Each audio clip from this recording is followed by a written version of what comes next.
During the Gallic Wars, between 58 to 50 BC, Julius Caesar kept a journal, and in that journal he shared some of his battle tactics and his strategy.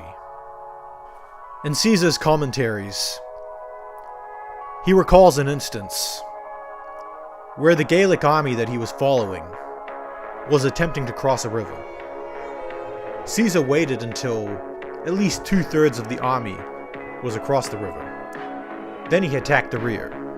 It was a strategy meant to weaken the enemy. His intention was not a decisive victory at that moment. It was hit-and-run tactics. And the Gauls thought that these tactics were cowardly and that the Romans had no honor. However, in the end, who became master and who became slave?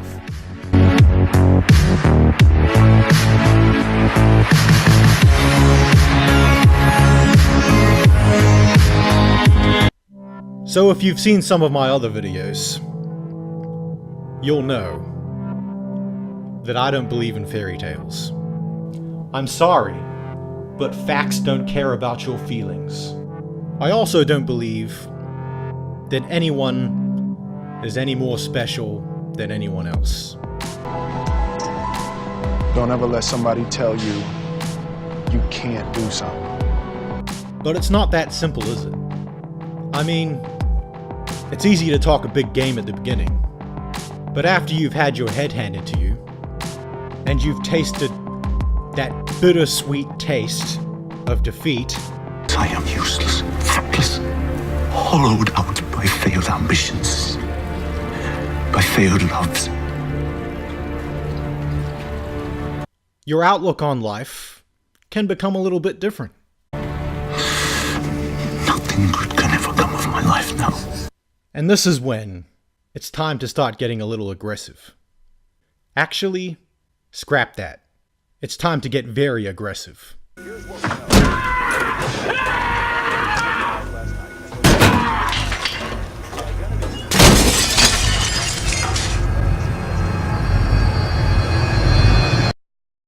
So anybody can pull the whole sell me this pen supply and demand stunt, but that still doesn't mean you know jack about supply and demand. How do you actually know? I mean, for real. Why'd you name down that napkin for me? I don't have a pen. Exactly. Supply and demand, my friend. Now, my dad has no problem pointing out the stupidity of my ideas, and every little mundane detail which I may have overlooked. It's also precisely why I don't ask him for his opinion anymore. Thanks, Dad! But I would say, as a general rule of thumb, that your family and friends are not the people that you want opinions from. Because, well, you want to avoid yes men. I see it all now. You're just a bunch of yes men. I was making the wrong moves and you were too gutless to tell me. Isn't that right? Yes. Oh, yes, sir. That answer. You want to observe people in their natural habitat.